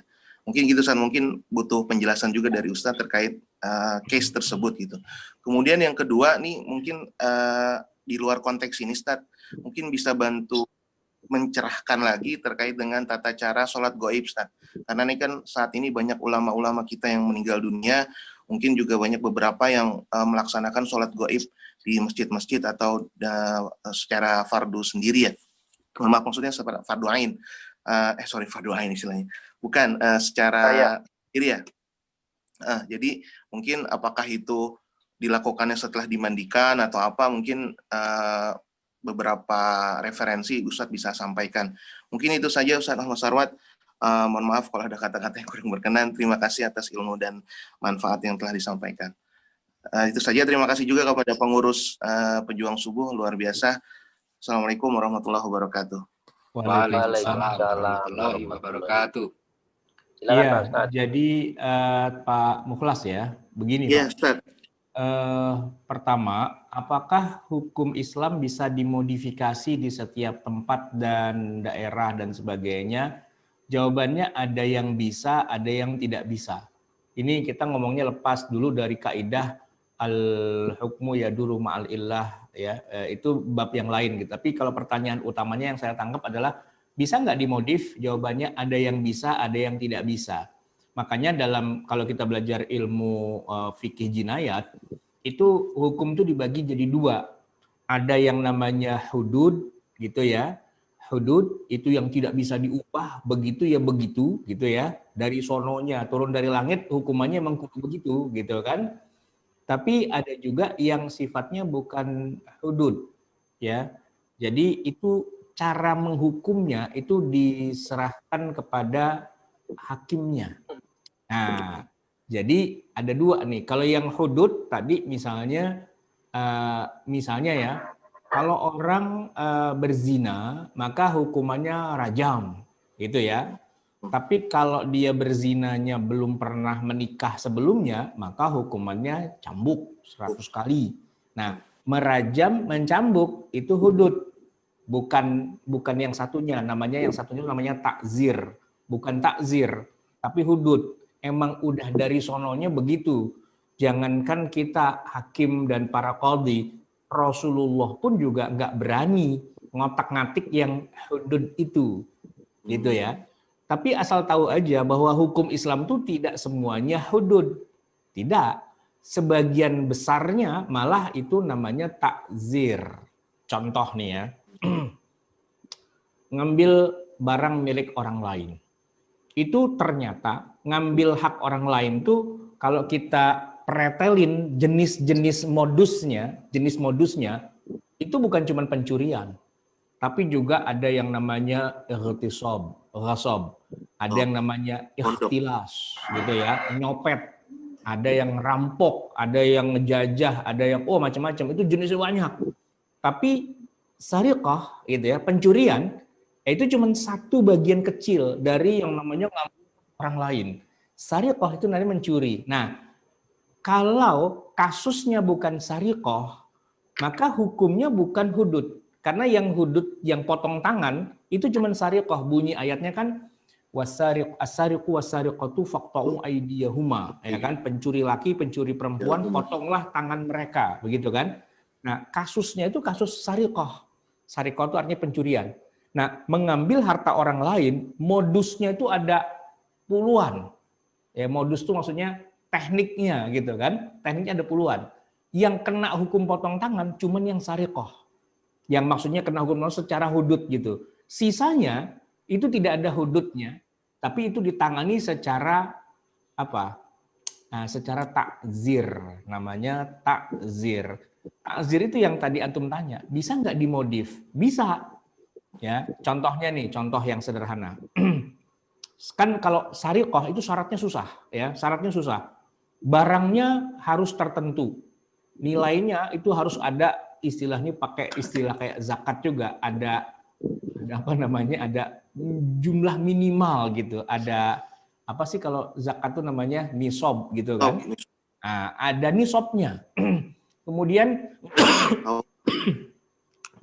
barangnya itu harus berada dalam penjagaan si pemilik, dijaga dengan ketat. Ibaratnya kalau kita punya motor ya, motornya itu dikunci ya, ditaruh dalam garasi, garasinya dikunci, dan pintu halamannya dikunci. Nah, kalau sampai motor itu diambil sama maling, itu baru namanya sariqah. Sebaliknya, kalau motornya taruh depan rumah, nggak di dalam rumah, di luar, diambil sama maling, itu bukan kasus sariqah namanya. Tidak memenuhi syarat sebagai sariqah. Gitu. Nah, pertanyaannya, apakah malingnya dipotong tangan? Tidak. Karena nggak memenuhi syarat sebagai sebuah pencurian. Oh gitu ya? Iya, begitu. Nah, yang namanya pencurian tuh syaratnya tuh 1, 2, 3, 4, 5, 6 memenuhi semua klausul, baru itu jatuhnya namanya sariqah yang potong tangan. Tapi kalau klausul-klausul itu tidak ada, ya enggak gitu, enggak bisa. Contoh nih ya, istri nyolong duit suami, dipotong tangan enggak? Enggak. Kenapa? Karena syarat sariqah enggak terpenuhi. Syaratnya sariqah, si maling itu tidak punya akses kepada harta yang mau diambil. Maling itu orang luar.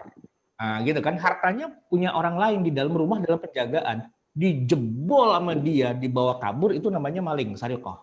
Tapi kalau kota keluar, itu nggak masuk sariqah, nggak dipotong tangan. Istri nyolong duit suami, dosa.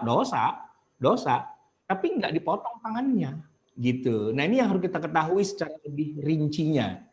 Nah, oleh karena itulah maka maling itu kalau nggak mau dipotong tangan, dia belajar syariat Islam, cara nyolongnya pinter, ya. Jadi dia nyolongnya nggak sendirian, dia berdua. Yang satu tugas yang ngejebol pintu garasi, pintu rumah, ya kan, dan pakai kunci T, motor dicek gitu, dibuka kuncinya, terus sama dia diambil tapi nggak dibawa pulang, ditaruh di depan rumah. Terus dia pulang. Kan dia nggak ngambil. Dia cuma ngejebol doang tapi nggak bawa pulang. Nah, satunya temannya lihat. Nah, motor celek-celekan nih, dibawa pulang sama dia. Itu nggak jadi pasal pencurian. Nah, gitu. Nggak ada satupun dari kedua maling itu yang dipotong tangan. Terus apa bebas gitu aja? Ya enggak. Ya tetap kita gebukin, tetap. Tapi itu bukan potong tangan babnya gitu loh. Terus gimana? Apa pasalnya apa? Hukumannya apa? Terserah hakimnya. Ah, gitu. Terserah hakimnya itu berarti nanti pakai undang-undang. Undang-undangnya apa?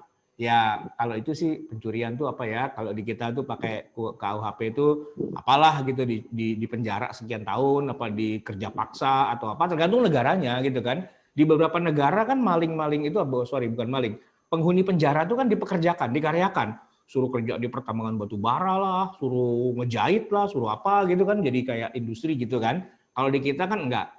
Maling-maling kita tuh di dalam penjara itu mereka menjalani masa pendidikan. Pendidikan peningkatan kualitas permalingan. Tadinya maling ayam terus jadi maling motor gitu kan. Dari maling motor maling mobil gitu. Nah, itu mereka melakukan sistem kaderisasi gitu di dalamnya. Kadang nggak ada kerjaannya gitu kan. Jadi mengedarkan narkoba tuh banyak kan malah dari dalam penjara karena tempat paling aman untuk melakukan kejahatan tuh di dalam penjara gitu kan.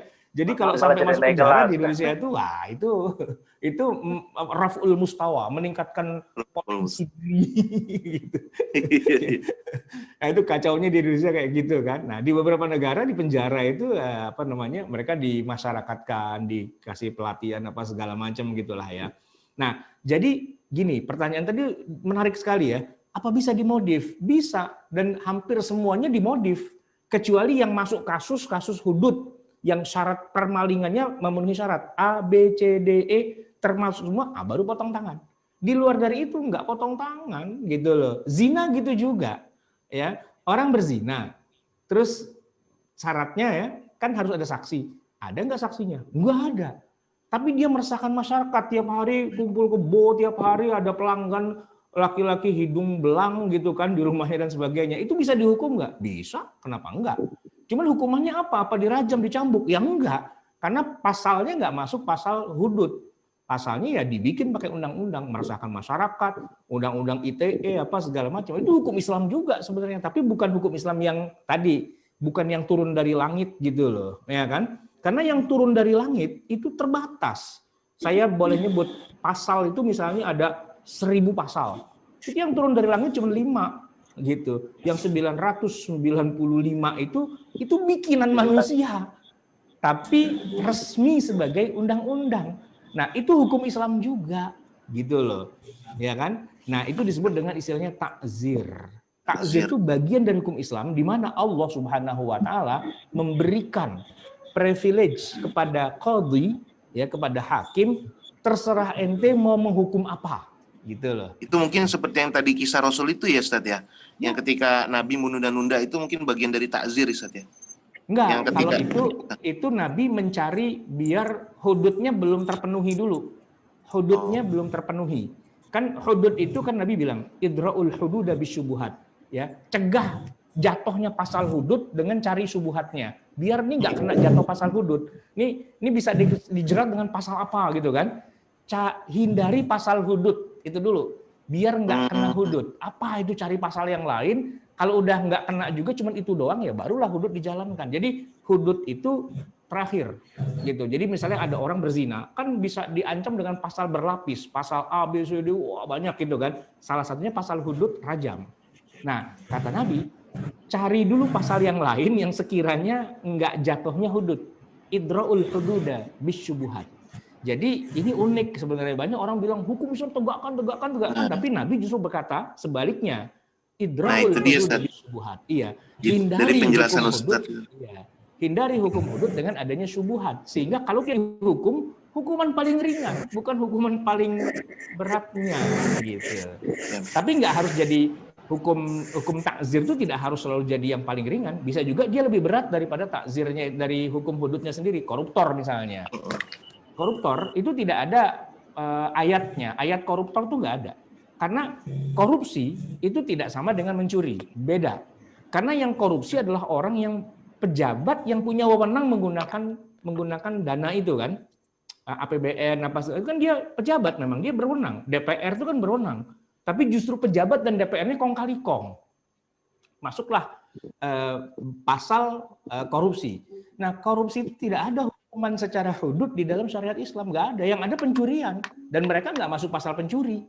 Terus hukumannya apa? Apa bebas? Ya enggak. Hukumannya sesuai dengan undang-undang tipikor. Gitu. Apa? Ya masuklah penjara berapa tahun gitu kan. Ya sebenarnya itu kan undang-undang ya. Nah, undang-undangnya variabelnya beda-beda. Di Amerika, di negara bagian mana kejahatan kayak gini hukumannya ini. di negara bagian yang lain itu, dan seterusnya kan begitu kan. Nah ini undang-undang bisa aja diatur, misalnya koruptor itu dimiskinkan, satu ya, semua dananya dilacak, follow the money, habisin, bikin dia miskin dulu gitu kan. Yang kedua misalnya di blacklist, dalam arti tidak akan bisa jadi pejabat lagi seumur hidup sampai 7 turunan, nah gitu misalnya gitu kan. Terus apalagi gitu loh ya kan. Itu kan bisa sebenarnya, dan itu bagian dari hukum Islam asal diundangkan. Tapi kalau cari ayat dan hadis tentang hukuman buat koruptor, nggak ada. Yang ada ya pencurian, potong tangan gitu aja kasusnya. Kira-kira kayak gitu Pak. Yang kedua tadi Ustaz, terkait sholat gaib atau gimana? Enggak, sholat gaib, sholat jenazah ya. Begini, itu sebenarnya asal muasal dari sholat jenazah justru sholat gaib dulu. Ya, aslinya itu kan Nabi mendengar kabar bahwa Raja Habasyah An-Najasyi itu wafat. Bayangkan Habasyah itu kan adanya di Afrika, di zaman Nabi itu kan belum ada WA, belum ada apa namanya.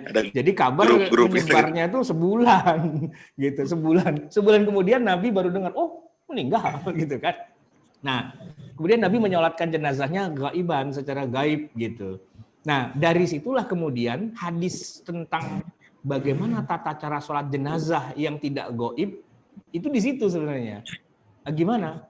Ya sama aja sih sholatnya itu juga gitu, cuman bedanya kalau gaib jenazahnya nggak di situ gitu kan, sedangkan kalau yang sholat biasa ya jenazahnya di situ gitu doang, tapi secara teknis semuanya sama persis gitu lah kan.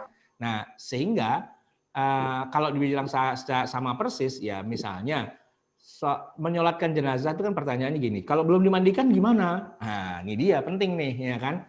Kan kewajibannya ada 4. Pertama kafani dulu, mandikan dulu. Kedua kafani. Nah setelah dimandikan di kafani barulah disolatkan, gitu ya. Itu secara nggak goibnya nih, secara realnya. Nah kalaupun secara goibnya ya berarti ikut juga. Ya artinya kalau baru meninggal langsung goib, nggak juga. Ntar dulu udah dimandiin belum, udah dikafanin belum, gitu kan. Kalau sudah dimandikan di kafani nggak apa-apa. Wah ntar keterlambatan, orangnya udah keburu dikubur. Nah justru enaknya sholat goib tuh gitu. Kenapa? Orangnya udah dikubur, sholat goibnya masih bisa. Gitu. Justru gaibnya itu asik. Kenapa? Karena dia unlimited gitu. Sedangkan kalau jenazahnya asli, ya masa kita sholat jenazahnya di kuburan, kan nggak mungkin orangnya dikuburin gitu kan. Dan kalaupun kita sholatnya di kuburan, ya jatuh-jatuhnya ya jadi gaib gitu, karena jenazahnya nggak ada, udah dikubur. Nah kalau udah gaib, nggak harus ke kuburan juga, dari masjid masing-masing juga bisa gitu. Kemarin ba'da sholat Jumat pengurus bilang, Ustadz kita sholat gaib, ayo gitu kan. Gak ada cuma sholat gaib doang, gampang gitu kan. Cuma 4 takbir doang, ya kan. Rukunnya tuh cuma 4 takbir, ya. Takbiratul yang pertama, ya, baca surat Al-Fatihah. Takbir yang kedua, baca sholawat pada Nabi. Takbir yang ketiga, baca Allahumma gfir lahu warhamhu wa'afihi wa'fu anhu, gitu kan. Nah, terus takbir yang keempat, tambahan doa, ya boleh dibaca, boleh enggak. Ya Allahumma la taqina ajrahu wa la taqtina ba'dahu waghfir lana wa lahu. Assalamualaikum warahmatullahi wabarakatuh. Assalamualaikum warahmatullahi wabarakatuh. Udah selesai gitu. Kan sederhana banget. Walaupun nggak semua orang bisa loh. Nah, saya nih jadi apal dan jago gara-garanya rajin umroh. Karena setiap 5 waktu di sana itu ada sholat jenazah melulu gitu. Dan kita nggak pernah kenal, nggak goib, jenazahnya ada di depan, cuman kita nggak kenal siapa tuh, orang Afrika, orang mana. Kadang-kadang jenazahnya nggak cuma satu, ada banyak gitu kan. Ya udahlah, ya mumpung kita di Masjidil Haram, udah 5 waktu itu sholat goib, sholat jenazah gitu. Ada sih teman saya satu kamar dulu, dia nggak pernah mau ikut sholat jenazah gitu. Saya tanya, kenapa Pak? Sayang-sayang nih gitu kan. Saya nggak bisa usolinya. Alah, usoli kagak bisa, dia kagak sholat. Nggak harus pakai usoli, pokoknya niatnya ya, oh nih, tuh orang mau saya doain gitu aja kan. Mumpung lagi sholat di Masjidil Haram nih gitu. Nah, gara-gara itu dia jadi sholat tuh tiap hari. Nah, sekarang setiap ada orang meninggal, dia jadi imam dulu tuh. Tenang, saya bisa. Kenapa? Gua gara-garanya haji sama umroh diajarin waktu itu. Kalau 4 kali, ya gitu aja. Oke. Ditambahkan sekalian dengan Doi Pak Ustadz. Pertanyaan di ini Pak Nizam di chat ini, apakah ada syarat berapa jarak jauh itu untuk sholat gaib? Kemudian kalau kita sama-sama di lokasi yang sama Pak, bisa dilaksanakan sholat gaib? Kita jadi ini disambungkan Kalau sekalian. jarak sih unlimited ya, nggak meninggalnya di bulan juga kita sholat gaib juga. Ada astronot muslim meninggal gitu di bulan, lagi mendarat ya mati gitu kan, dikuburin di bulan Pak. Kita sebumi ini ya sholat gaib lah, nggak ada masalah ya mau kapan aja gitu. Nah cuman kalau jenazahnya ada di depan mata, ya namanya bukan sholat gaib, namanya ya sholat hadir gitu. Iya, cuman gitu aja sih. Nah, kalau jenazah nggak di depan mata, jauh gitu, nah itu namanya sholat gaib. Asiknya adalah kalau sholat gaib itu, orangnya udah dikuburin pun masih bisa kita sholat gaib gitu. Sedangkan sholat hadir itu, ya kalau jenazah udah nggak ada, namanya bukan hadir, namanya gaib. Jadi gaib itu bisa secara tempat dan bisa secara waktu gitu loh ya. Nah, hadir itu berarti tempat dan waktunya di situ itu. Gitu aja sih yang bedakan. Dan di usolinya juga nggak harus beda. Woiban atau hadiron nggak harus gitulah. Pokoknya malaikat udah tahu udah nyampe lah itu intinya gitu. Oke. Afwan Ustaz, mau nanya kalau misalkan belum dimandikan, jadi kita baru tahu kabar terus salat gaib, itu salat gaibnya sah atau gimana Ustaz? Ya bukan, ya bukan sah apa nggak sah sih. Ya gimana ya, orang belum dimandiin ya semoga sih keterima oleh Allah. Cuman urut koordinatornya aja yang kurang nyambung. Prosedur. Ya enggak, koordinatornya tar dulu belum kan ada orang meninggal nih. Baru juga ambulannya pulang dari rumah sakit belum dimandiin nih, belum diapa-apain, belum dikafanin, udah main sholatin aja. Tar dulu, mandiin dulu bentar gitu kan. Ya kan koordinatornya harus tahu. Biasanya sih sholat jenazah dilaksanakan jam sekian di masjid ini, jam berapa kan diumumin gitu kan. Nah biasanya kita kalau ngelayat ke takziah ke rumah orang kan kita takziah nih pagi gitu misalnya kan. Sholatnya jam berapa ntar? Asar jam sekian. Nah udah asar nanti kita sholat ke masjid dan kita gitu kan. Nah kalau belum disiapin ya ngapain disolatin. Yang sholat aslinya aja belum, masa goibnya udah duluan? Ya enggak gitu. Cuman pertanyaannya asik juga ya. Diterima nggak tuh? Ya semoga sih diterima. Cuman kurang prosedural gitu aja. Oke. Syukran Ustaz, jazakallah khair. Atau ada juga begini, udah sholat jenazah gaib, ternyata orangnya masih hidup. Wah itu karena salah info. Itu banyak itu kasus kayak gitu tuh. Waduh, gue udah disolatin di mana-mana gitu. Wah, gue masih hidup. Jadi koordinatornya terlalu kreatif itu. Lu udah gue masuk gimana? Iya. Ada juga tuh yang kayak gitu. Kacau itu. Oke, baik Pak Ustaz. Syukran Ustaz. Ya. Berikutnya pertanyaan dari chat Pak Ustaz. Ini tentang nifas nih. Mungkin karena Ustaz nih udah dan fikih, jadi ini orang bertanya tentang nifas nih. Ini waktunya, ini pertanyaan dari Ibu Sri Mulyani. Berapa lama sih ini apa tentang waktunya nifas itu? Yang kedua, pas sholatnya perlu dikodok gitu. Pencerahannya nih. Ini banyak yang tanya juga kelihatannya. Nifas itu maksimal 60 hari, maksimal ya. Kalaupun darah tetap keluar setelah lewat 60 hari, tetap batasnya 60 hari. Maksudnya setelah 60 hari walaupun darah keluar dianggap bukan nifas. Nah, di bawah dari 60 hari ya tergantung darahnya keluar apa enggak.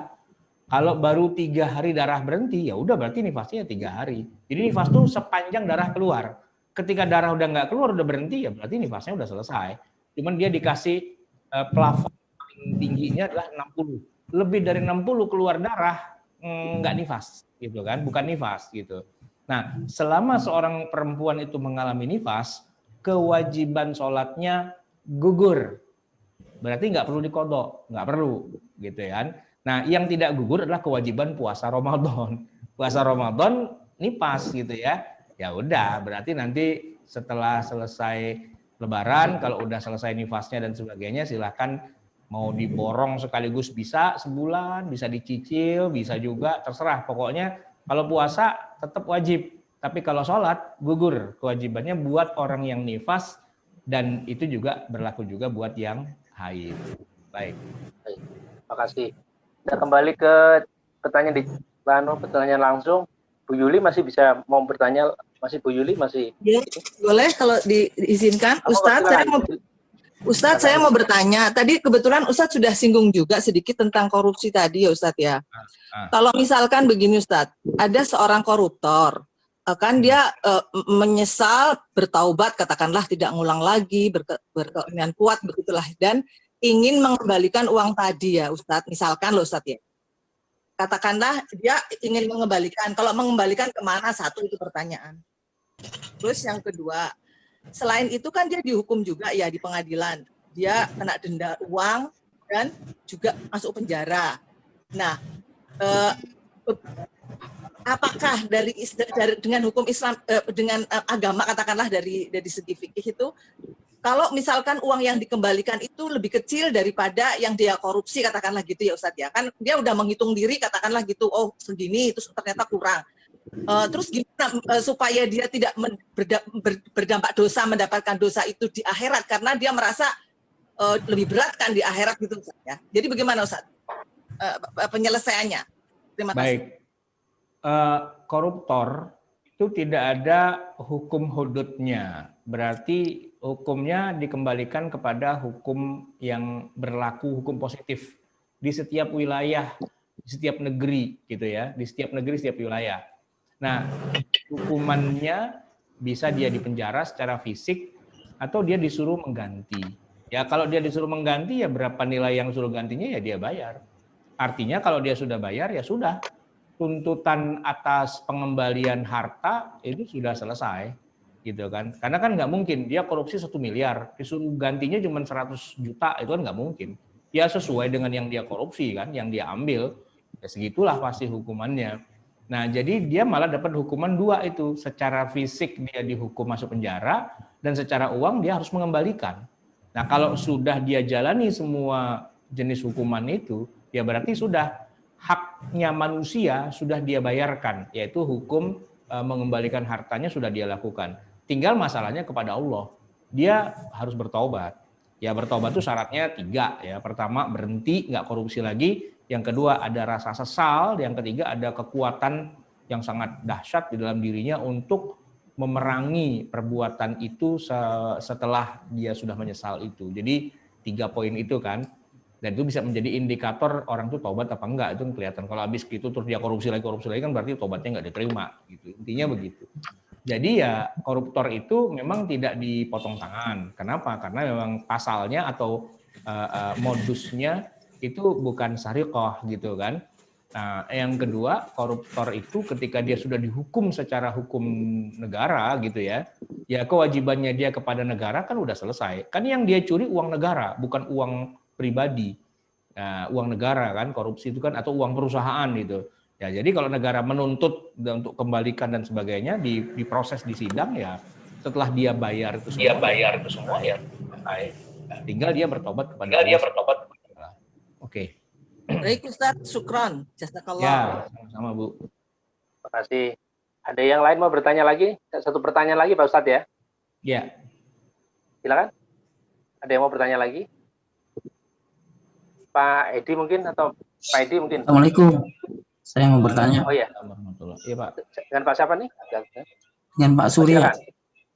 Dengan Pak Surya. Ya. Assalamualaikum Ustaz. Waalaikumsalam warahmatullahi wabarakatuh. Ustaz, untuk kondisi kita saat sekarang ini, apakah hukum-hukum positif yang sudah berjalan dan hukum-hukum syariah seperti pernikahan, wasiat, apakah sudah cukup atau perlu di kemudian hari atau di kemudian waktu perlu dikembangkan lagi Ustaz?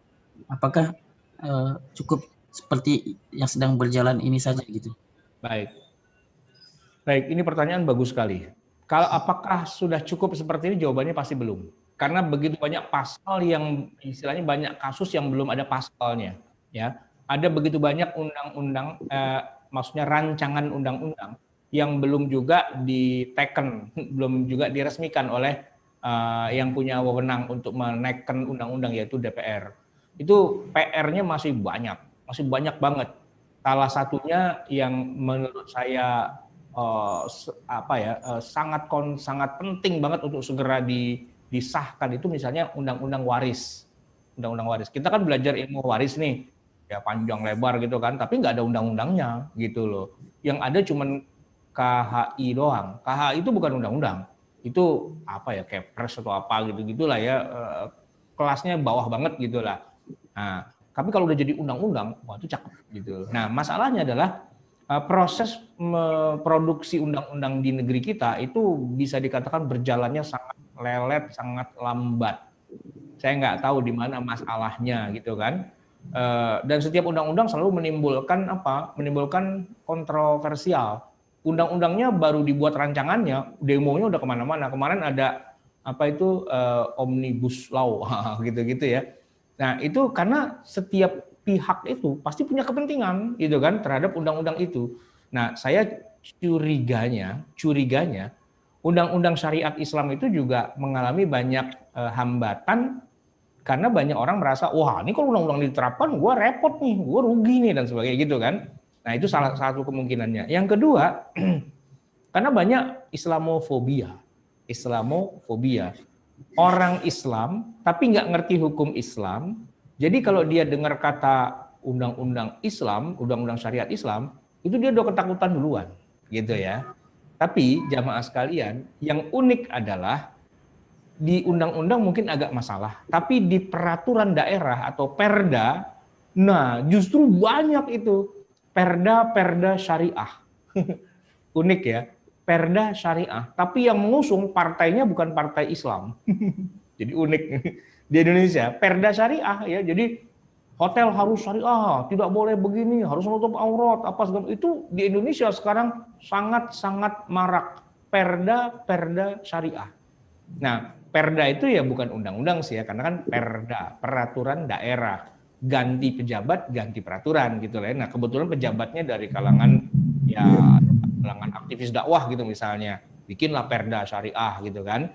Nah itu juga salah satu gitu ya, bahwa dengan bermunculannya perda syariah ini menunjukkan tolok ukur bahwa keinginan umat Islam untuk menjalankan syariat Islamnya itu bisa kelihatan dari perda syariahnya itu. Walaupun nanti pertanyaannya begini, ini perda syariah kekuatannya mau sampai kapan nih? Karena selama masih ada pengusungnya perda jalan.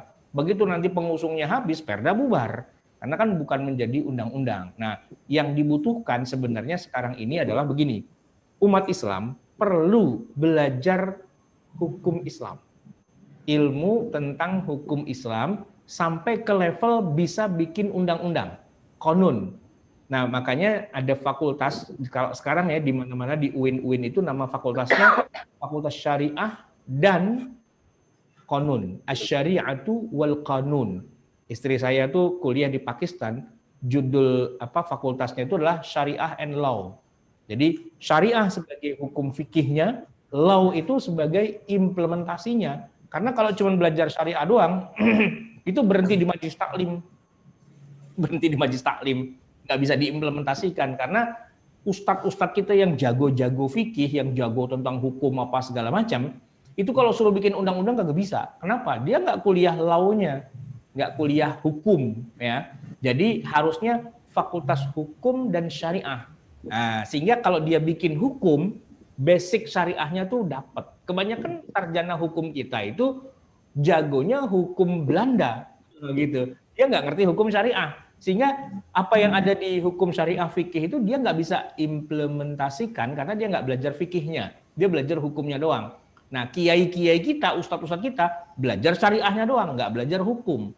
Itu kan jadi kacau gitu. Nah harusnya memang belajarnya asy-syari'atu wal qanun, ya syariah and law gitu. Jadi belajar agama, tahu ayatnya, tahu hadis, tahu fikihnya, dan bisa bikin undang-undangnya dan bisa diterapkan.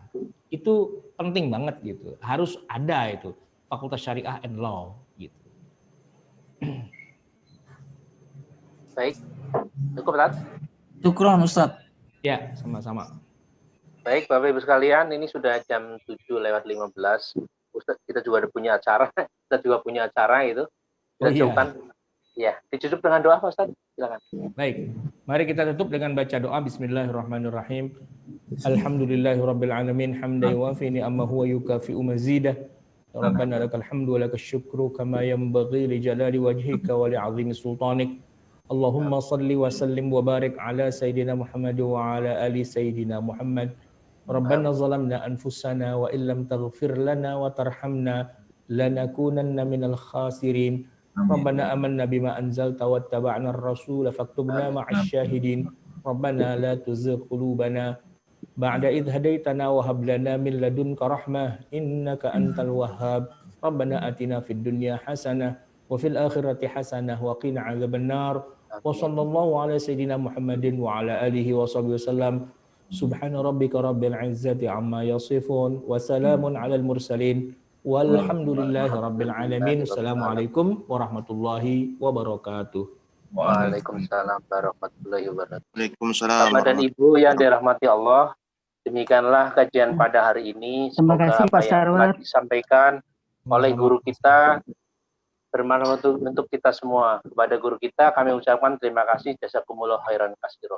Lebih kurangnya mohon maaf. Marilah kita tutup kajian ini dengan membaca doa kafaratul majelis. Subhanallah wa bihamdika asyhadu an la ilaha illa anta astaghfiruka wa atubu ilaik. Assalamualaikum warahmatullahi wabarakatuh. Waalaikumsalam warahmatullahi Waalaikumsalam warahmatullahi wabarakatuh. Terima kasih Pak Ustaz.